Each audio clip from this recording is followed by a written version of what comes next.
Hola a todos, muchas gracias a la Sociedad Médica de Santiago por la invitación que me ha realizado para hacerles esta clase.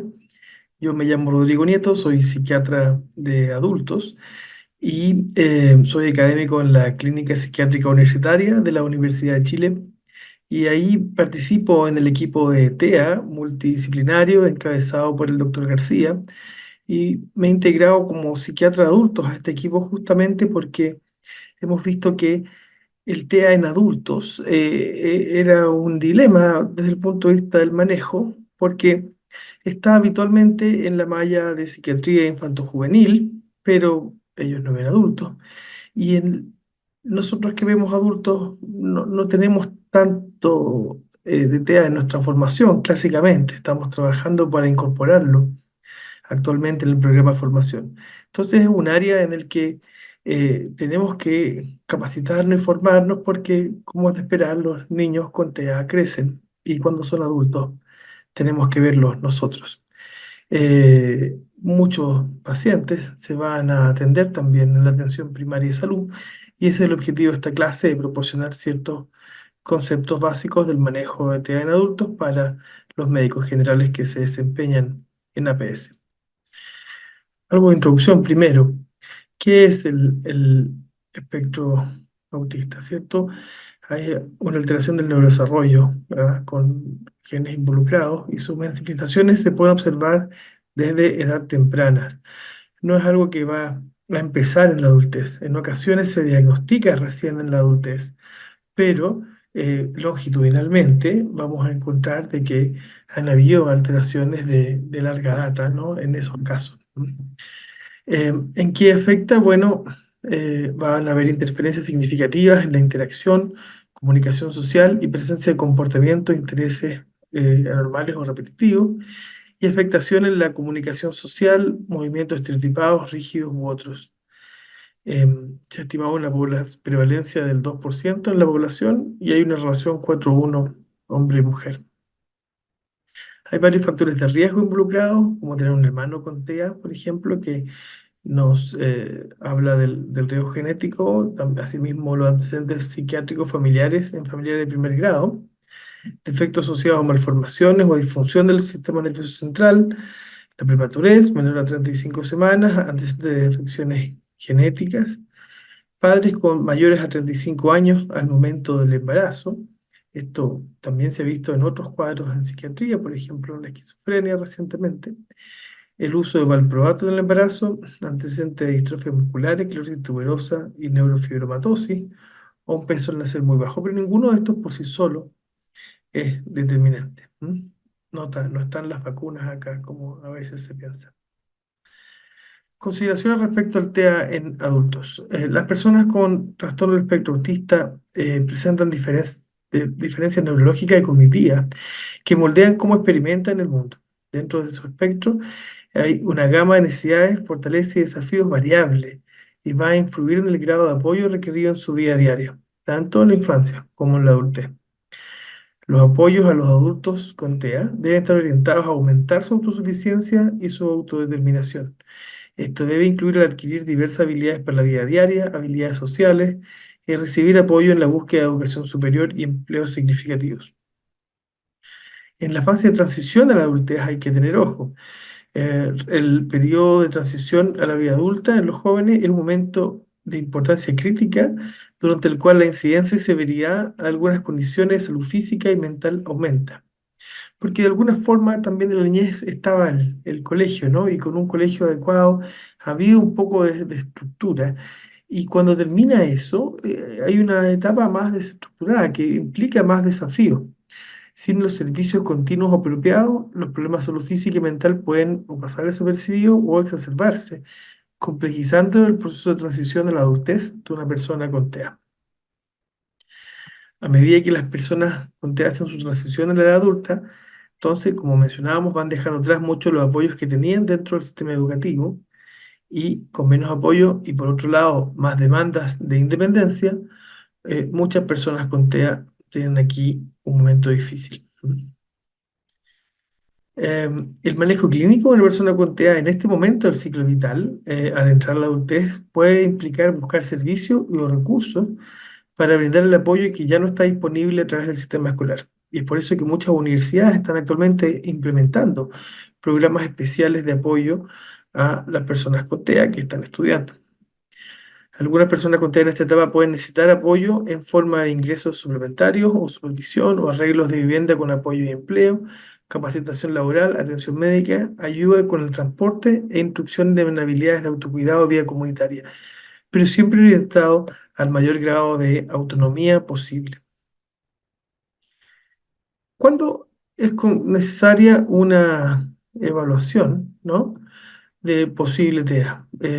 Cuando se cumplen dos más de las siguientes características: dificultades en la interacción social recíproca, incluyendo interacción limitada con los demás, por ejemplo, ser distante, indiferente o inusual; interacción para satisfacer las necesidades solamente, así de forma más bien utilitaria; o interacción que es ingenua o unilateral; falta de capacidad de respuesta a los demás, poco o ningún cambio en el comportamiento en respuesta a diferentes situaciones sociales; y demostración social limitada de empatía, rutinas rígidas y resistencia al cambio, y actividades repetitivas marcadas.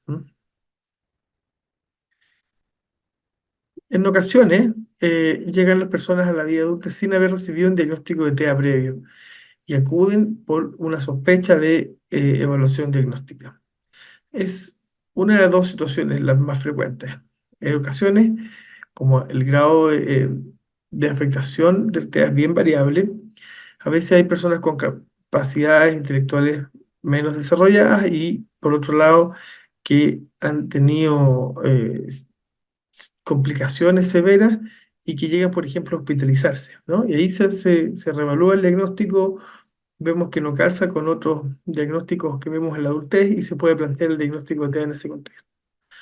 Pero por otro lado, hay personas que han tenido un buen funcionamiento cognitivo y que han desarrollado estrategias adaptativas y que están experimentando déficits sociales que podrían ser el resultado de tener un TEA que no fue diagnosticado previamente. Y a través de consultar por esas dificultades sociales también puede llegarse, o la interacción social, puede llegarse al diagnóstico. En ocasiones ocurre también que han diagnosticado a sus hijos ahora. Sabemos más de TEA ahora que antes. El diagnóstico ha aumentado en parte por eso.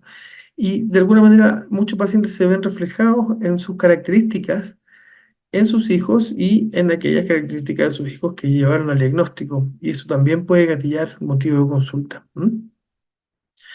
Em, es un desafío de diagnóstico, ya que la condición del espectro autista, en ese caso, tal vez sin la T de trastorno, porque ha habido algo adaptativo que ha llevado la vida adelante de buena forma. En ese caso pueden ser lo suficientemente sutiles estas alteraciones como para haber pasado desapercibido hasta la edad adulta. Entonces, hay consideraciones especiales que tener para el diagnóstico de autismo a lo largo del ciclo vital. Les recomiendo este paper. Y considerando que hay una diversidad de, eh, en la severidad posible de cada uno de los elementos que pueden verse afectados en el TEA, tanto en la comunicación verbal como en la comunicación no verbal, en la reciprocidad social, en las características de cómo se interesan en las relaciones sociales, en los patrones de conducta y pensamiento restrictivos, repetitivos o rígidos, y en la capacidad intelectual. En cada uno de estos ejes, como muestra la figura, pueden haber distintos grados de afectación y eso, por supuesto, va a ir requiriendo distintos grados de soporte o apoyo, ¿no? Ahora, si nos vamos al manual diagnóstico, ¿cierto? Guiándonos por el DSM, el criterio A nos plantea deficiencias persistentes en la comunicación e interacción social en diversos contextos. Por un lado, deficiencia en la reciprocidad socioemocional, pero en grado variable, desde un acercamiento social anormal hasta el fracaso en el inicio de una interacción social. Número dos, deficiencias en conductas comunicativas no verbales en la interacción social, que también varían desde una comunicación poco integrada hasta la ausencia de expresión facial y comunicación no verbal, y deficiencias en el desarrollo, mantenimiento y comprensión de las relaciones, también en grado variable, desde dificultades para ajustar el comportamiento hasta la ausencia de interés por otros. Eh, por otro lado, el criterio B plantea los patrones restrictivos y repetitivos del comportamiento, intereses y actividades.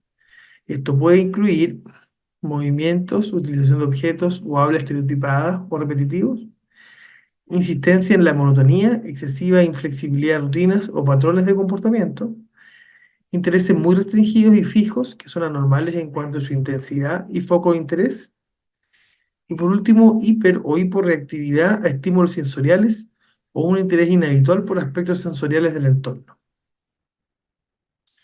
Estos síntomas deben estar presentes desde las primeras fases del periodo del desarrollo. Por eso es que nunca va a ser suficiente una historia al corte transversal para poder diagnosticar el TEA. Y debe hacerse una buena historia del desarrollo. Los síntomas causan un deterioro clínicamente significativo en lo social, laboral o otras áreas importantes del funcionamiento habitual. Ahí está la T de TEA, ¿no? A veces se discute si deberíamos hablar de condición del espectro autista o trastorno del espectro autista. Y pues, cuando genera un deterioro clínicamente significativo en lo social, laboral u otras áreas importantes del funcionamiento, claro que en ese caso podemos hablar de TEA. Independiente de que hayan personas con características similares, sin ese criterio, perfectamente en esos casos podemos hablar de condición del espectro autista. Pasar a llamarle a todo condición del espectro autista podría ser como negar las dificultades que esto trae. Y por cierto, podría dar pie a que algunos seguros de salud aquí o en otros lados busquen no cubrirlo. Por lo tanto, es cuando corresponde, se habla de TEA en contexto clínico.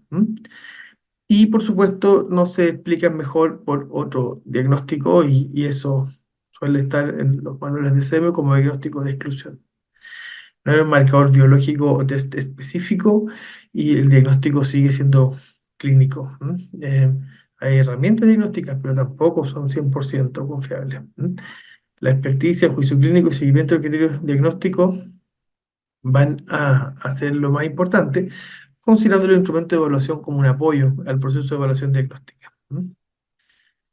La discapacidad intelectual y el TEA pueden coincidir, como en la diapositiva anterior mostrábamos, hay personas con altas capacidades, personas con capacidad intermedia y personas con dificultades cognitivas, que por supuesto va a tener peor pronóstico.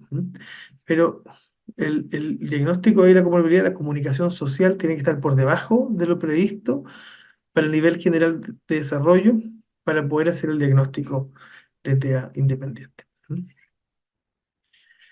¿Qué- ¿A qué llamamos dificultades en la comunicación? Del uso del lenguaje en un contexto especialmente. Pueden derivar significados contextuales a partir de expresiones literales.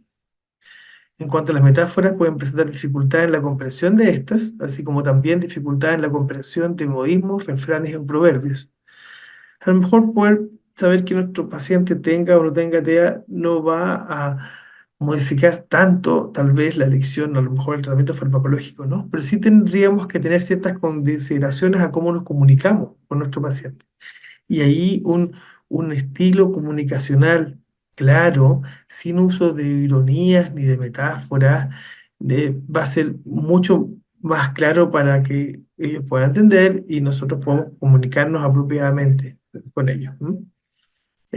También pueden interpretar relaciones de sentido figurado en forma literal, ejemplo de lo mismo, o tener problemas para entender significados implícitos y explícitos. Por eso la conversación tiene que ser explícita.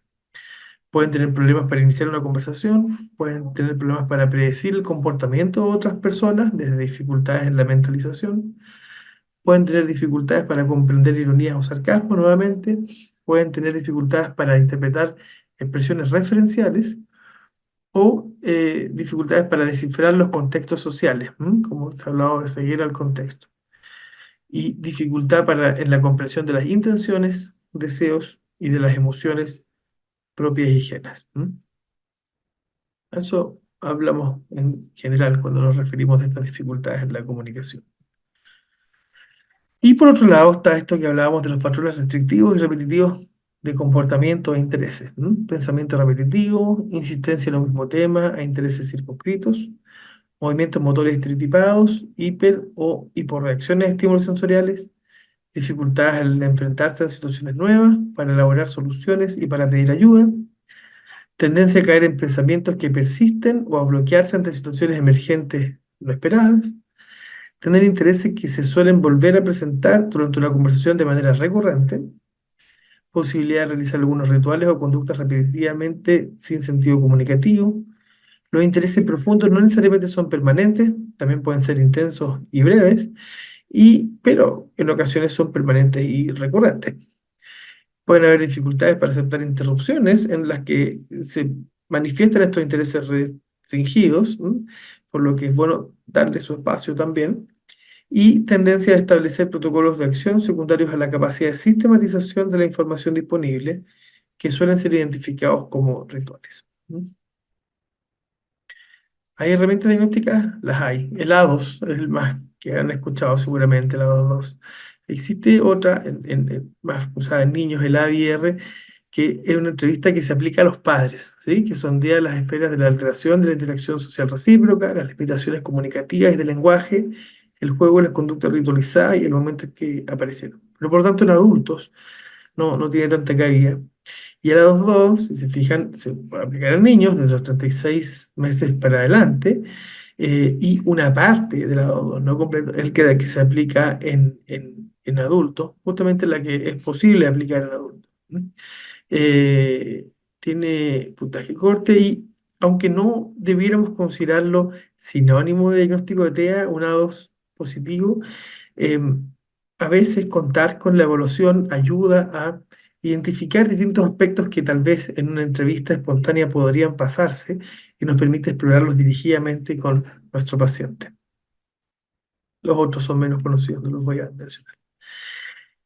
Existen clasificación también en cuanto al nivel de severidad y el apoyo requerido para cada nivel es distinto, obviamente, siendo el nivel 3 el que requiere un apoyo muy sustancial, donde, por ejemplo, en comunicación social van a haber déficits severos en habilidades de comunicación social que causan alteraciones severas en el funcionamiento, inicia muy pocas interacciones, responde mínimamente a intentos de relación.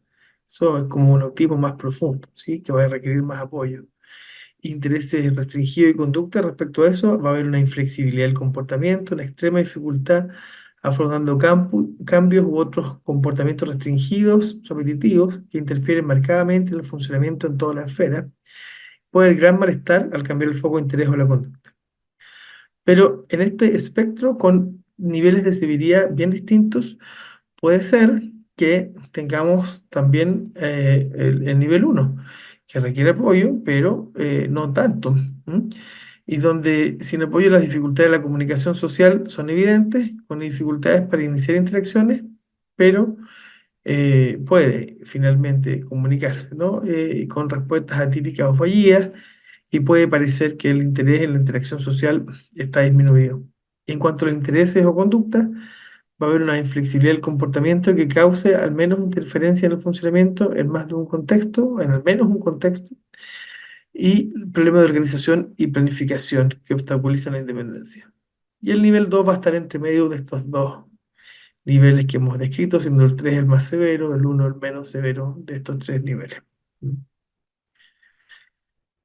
Ahora, fuera de las características más nucleares del autismo del TEA que hemos descrito, hay hartas comorbilidades que es importante tener en cuenta.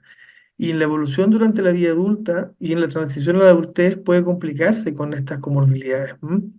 Principalmente desde el punto de vista de síntomas psiquiátricos o neurológicos, como comorbilidad del TEA, va a haber ansiedad, depresión o déficit de atención, TDAH, con hiperactividad. Estas comorbilidades pueden tener distintas trayectorias a lo largo del ciclo habitual, dependiendo del subgrupo de pacientes con TEA. No todos evolucionan igual. Algunos autores estudiaron las trayectorias de estos síntomas coocurrentes de depresión, de ansiedad y déficit atencional en la transición a la adultez y pudieron distinguir siempre dos grupos de pacientes. Ahora, En el caso de la comorbilidad de déficit atencional, de problemas de atención, hay, eh, en ambos casos tiende a bajar, ¿ah? Tiende a ir disminuyendo con el paso del tiempo, pero el grupo que estaba más alto tiende a disminuir más proporcionalmente, ¿cierto? Quedándose aún más alto de todas formas que el grupo que parte más bajo, que aún teniendo a disminuir, esta disminución es menos pronunciada.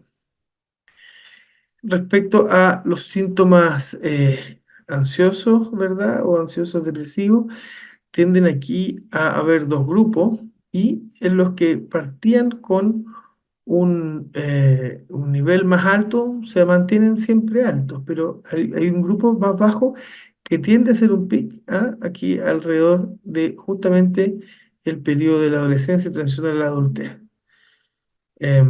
Lo que para síntomas de frentón depresivos más retraídos, aquí hay un pic alrededor de los 20 años, que en este grupo de pacientes con más síntomas de este tipo tiende a presentarse y coincide posiblemente con lo que hablábamos de la pérdida de algunos apoyos en un ambiente previamente más estructurado y con ciertas rutinas y con más apoyos. Por lo tanto, tener intervenciones para brindar esos apoyos en este grupo de pacientes va a ser tremendamente importante. Y obviamente eso no lo va a poder hacer el médico solo, esto va a requerir manejo en equipo multidisciplinario. Hay varias otras comorbilidades, ¿cierto? Incluyendo epilepsia, incluyendo trastorno de integración sensorial, pero también alteraciones gastrointestinales, trastorno del sueño, dispraxias motoras, alteraciones auditivas.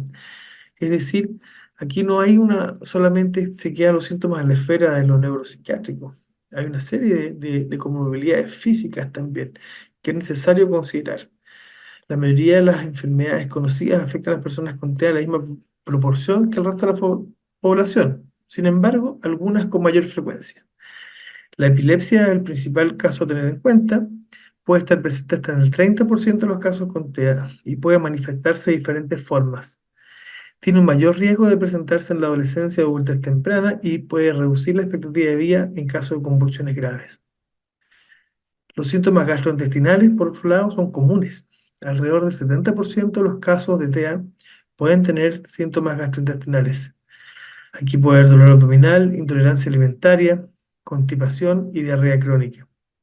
Es importante considerar estos síntomas en las personas con TEA y con dificultades de la comunicación, ya que si no los preguntamos dirigidamente, puede ser que les cueste manifestarlos, por ejemplo, verbalmente. Y en ocasiones, comportamientos desajustados podrían corresponder a la emergencia de estos síntomas físicos que no logran expresar de mejor manera.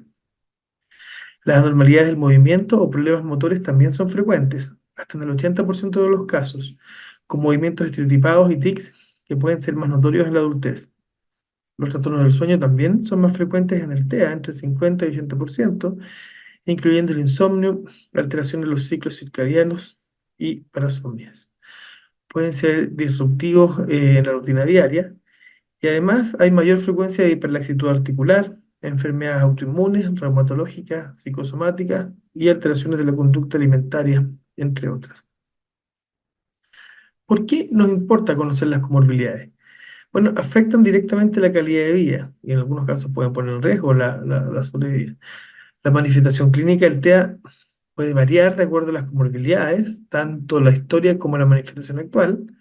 Permite iniciar tratamientos personalizados y la mayoría de intervenciones efectivas en la adultez no apuntan a los síntomas del TEA, sino a manejar las comorbilidades, en particular las comorbilidades neuropsiquiátricas, en el caso nuestro, como los síntomas de depresión, ansiedad o de déficit atencional.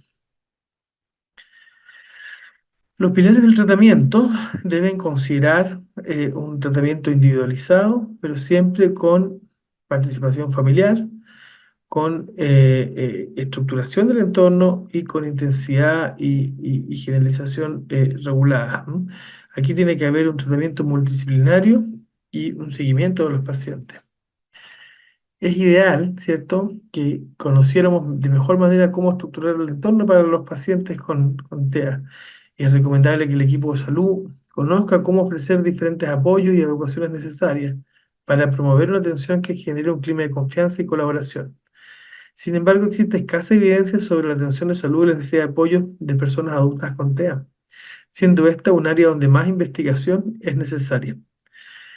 Por lo pronto podemos escuchar a los expertos por experiencia y en ese contexto, em, en algunas instancias académicas hemos contado con la participación de personas del espectro autista con buen funcionamiento y que han contado de su experiencia, cómo ellos recomiendan, ¿verdad?, el adecuar ciertos aspectos a la comunicación, cómo facilitar los temas, por ejemplo, para poder pedir una hora, para poder agendar, para poder comunicarse con distintos miembros del personal, cosa de poder hacerlo más fácil o si no pueden verse perdidos un poco en la dinámica habitual cuando no cuentan los apoyos necesarios. ¿M? Requieren de todas formas estrategias de evaluación e intervención que contemplen la heterogeneidad de las personas con TEA y sus diversas trayectorias durante el ciclo vital, considerando las transiciones cultural, social y de género. El tema de género en TEA no es menor y de hecho el caso de las mujeres cuesta más el diagnóstico, tiende a haber una mayor dificultad para realizar el diagnóstico por enmascaramiento de algunos síntomas. Y por supuesto es importante poder hacer el diagnóstico en las personas que buscan ayuda antes de confundirlo con otros diagnósticos diferenciales. ¿Mm? El plan de tratamiento entonces va a requerir, por un lado, un apoyo farmacológico y por otro lado un apoyo no farmacológico. No siempre va a contar con un apoyo farmacológico, pero es frecuente que sea necesario para abordar algunas de las dimensiones sintomáticas. ¿M? En cuanto a la irritabilidad, por ejemplo, que está nombrado ahí, hay algunos medicamentos como el aripiprazol con aprobación FDA específicamente para el manejo de la irritabilidad en TEA, pero hay distintos grupos de síntomas, incluyendo ansiedad y depresión, o en el caso del déficit atencional, que van a requerir los medicamentos que usamos habituales para esos grupos de síntomas, pero tenemos que no pasarlos por alto en nuestro grupo de pacientes con TEA.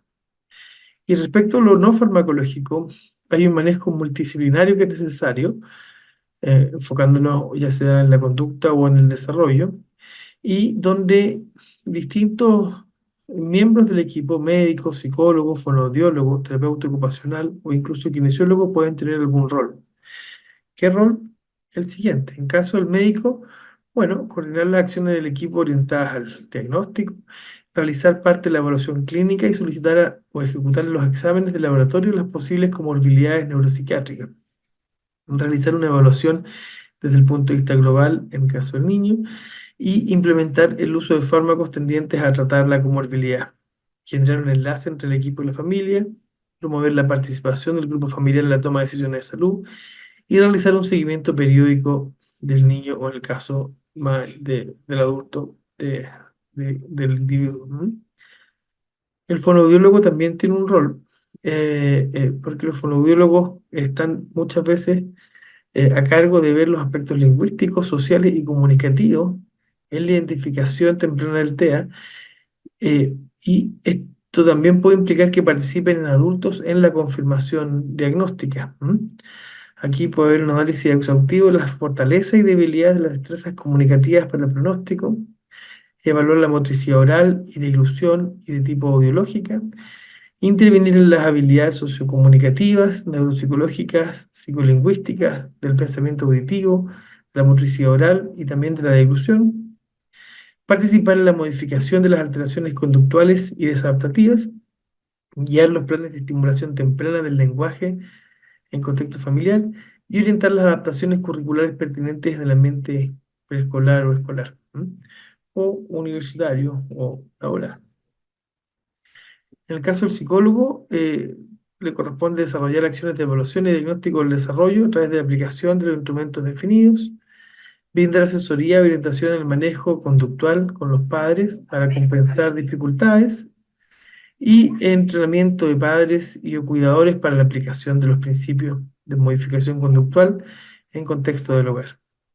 El terapeuta ocupacional ocupa un rol fundamental en el adulto especialmente, donde la parte ocupacional va a ser muy importante y le corresponde, bueno, facilitar un desempeño ocupacional satisfactorio, intervenir en todos los niveles del proceso, evaluar los déficits en la participación ocupacional en el autocuidado, juego, desempeño escolar y social, y facilitar el desarrollo de competencias que permiten integrarse a los diferentes contextos, participar en la modificación de conductas desadaptativas y realizar adaptaciones de las tareas o promover cambios en el ambiente familiar y escolar. Y por último, el kinesiólogo puede detectar y valorar posibles retrasos en el desarrollo motor, tanto grueso como fino, y desarrollar un plan individual destinado a disminuir el retraso en desarrollo motor. Profundizando un poco en las intervenciones farmacológicas, no existe un tratamiento farmacológico para la condición TEA en sí misma. Sin embargo, como mencionamos, las frecuentes comorbilidades psiquiátricas o el impacto de estas puede ser tratado tanto con medidas no farmacológicas como farmacológicas. Y desde un punto de vista sintomático, los síntomas comórbidos pueden clasificarse en 5 grandes grupos, que incluyen irritabilidad o alteraciones conductuales, ansiedad o TOC, síntomas depresivos, síntomas psicóticos o déficit atencional. En el caso de irritabilidad o alteraciones conductuales, como mencionamos, risperidona y aripiprazol aquí tienen aprobación FDA justamente para el manejo de la irritabilidad en personas con el espectro autista.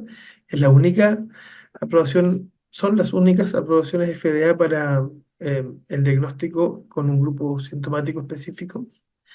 Pero en el caso de ansiedad, al igual que en el caso de los pacientes que no son del espectro autista, los fármacos inhibidores selectivos de la recaptura de serotonina son la primera línea, tales como sertralina, citalopram, fluoxetina o paroxetina, habiendo por supuesto otras alternativas como la bispirona, pero ojo, las benzodiazepinas aquí debieron evitarse, no solo por el motivo general que deben evitarse, que es el potencial adictivo, sino aquí especialmente por el riesgo de tener una respuesta paradojal a benzodiazepina. En cuanto a los síntomas depresivos, también los medicamentos de primera línea son los ISRS y eventualmente el uso de antidepresivos duales en caso de mala respuesta. Para los síntomas psicóticos se puede utilizar el caso de antipsicóticos. Los pacientes pueden cursar en momentos de estrés por sintomatología psicótica transitoria sin que eso implique un diagnóstico aparte, por ejemplo, de esquizofrenia o otro diagnóstico. De todas maneras, los antipsicóticos en esos episodios son útiles y podría preferirse risperidona o riprazol, considerando que ya han sido probados en la población con TEA en cuanto al menos en cuanto a su seguridad. Y respecto al déficit atencional, si bien tiende a disminuir hacia la adultez, eventualmente puede ser sintomatología que afecte la funcionalidad del paciente y que merezca ser tratada, y en esos casos el metilfenidato va a ser la alternativa de primera línea. En todos estos grupos de síntomas, cuando desea utilizar tratamiento farmacológico, se debe recordar que este debe darse en un contexto de un tratamiento integral, considerando al mismo tiempo las medidas no farmacológicas que estén indicadas, y dependiendo de la gravedad y en caso de riesgo para sí mismo o para terceros, eh, debe evaluarse el lugar y las condiciones más apropiadas para llevar el tratamiento en cada etapa, cuando corresponda, considerar la hospitalización transitoria como en cualquier paciente que tenga riesgo producto de su sintomatología para sí mismo, en caso de riesgo de suicidio también de heteroagresión severa en caso de agitación. Y por último, cabe recomendar de forma general, sobre todo en el contexto ambulatorio, el iniciar tratamiento farmacológico con dosis baja y aumentar paulatinamente según tolerancia. Respecto al no farmacológico, algunas cosas que ya hemos dicho, pero reiterarlas. Promoción de la autodeterminación, es decir, que los pacientes, sobre todo en el contexto adulto, puedan hacer elecciones, tomar decisiones, plantear un objetivo, resolver problemas, conocernos mejor, aprender a defendernos, ser más independientes. Todo eso es importante para los pacientes adultos con TEA. Debe haber una planificación del tratamiento centrada en la persona. El foco se centra en las capacidades de esta persona en particular, que no necesariamente son las mismas que de otras personas con el mismo diagnóstico, en qué es importante para esa persona, qué apoyos precisa y en ese contexto debe darse un proceso continuo de escucha, aprendizaje y acción. Y pueden explorarse con el usuario mapas de relaciones de su entorno, de decisiones, de preferencias, de roles, sueños, temores, de intereses y también biográficos, de modo tal de poder tener una atención personalizada. ¿Mm? Para los adultos con TEA que presentan desafíos en la interacción social, se recomienda realizar intervenciones grupales de aprendizaje social, centradas en potenciar la interacción social o eventualmente intervención individual de aprendizaje de habilidades sociales para las personas que se les dificulta partir por una actividad de grupo. Para pacientes con conducta desafiante, por otro lado, una alternativa a considerar es el apoyo conductual positivo, que tiene por objetivo potenciar aquellas conductas que ayudan a las personas a disfrutar de sus vidas, a que vivan lo más independientemente posible y que lleven una vida plena. Desde este enfoque se pretende eliminar aquellas otras conductas que impiden a la persona disfrutar apropiadamente de su vida. El objetivo, a no perderlo de vista, es siempre mejorar la calidad de vida de nuestros pacientes y, por supuesto, en el caso del manejo de los pacientes con TEA, también lo es. Algunas recomendaciones particulares en educación. Hay que incentivar la generación y mantención de alianza entre el sector salud y el sistema educativo. Hay que favorecer espacios educativos libres de discriminación. Hay que desarrollar mecanismos de apoyo en el acceso, permanencia y egreso y capacitar a los equipos educativos para el desarrollo de estrategias de enseñanza que tiendan a favorecer el bienestar físico y psicológico. Fomentar el desarrollo de competencias docentes para la generación de estrategias que favorezcan la retención de estudiantes que tengan TEA en el sistema educativo, cosa de que no por las dificultades que presenten tengan que abandonar y apoyar el proceso de transición posteriormente desde la educación al trabajo. ¿Mm? En conclusión, el manejo clínico de los pacientes con TEA en adultos o en transición a la adultez contempla desafíos propios del ciclo vital relacionados con un menor soporte y mayor necesidad de autonomía. Existen diversas dificultades para realizar el diagnóstico de TEA por primera vez en los adultos, aunque muchas veces aparece como motivo de consulta. Y el uso de herramientas diagnósticas no determina el diagnóstico de forma definitiva, ya que existen casos de falsos positivos y el criterio clínico, ojalá especializado, va a ser siempre la prioridad. La comorbilidad con sintomatología ansiosa, depresiva o déficit atencional sigue trayectorias variables en distintos grupos de pacientes y puede requerir manejo específico para aliviarla. Y eso sí va a ser intervenciones que van a estar al alcance de todos y que probablemente como médico general les toque aplicar en pacientes que ya tengan el diagnóstico de TEA, pero que van a requerir un apoyo continuo y ese apoyo continuo probablemente se dé a nivel de atención primaria.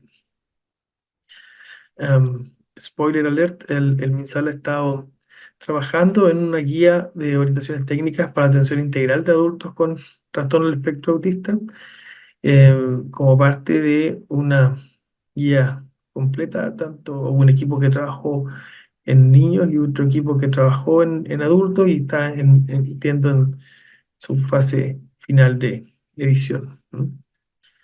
Agradecimientos a todos aquellos que me enviaron paper o material o diapositivas para preparar esta presentación, independiente que los hayamos incorporado o no. Así que muchas gracias a todos ellos y muchas gracias a ustedes por su atención. Ahí está mi correo en caso que quieran enviarme cualquier duda o pregunta.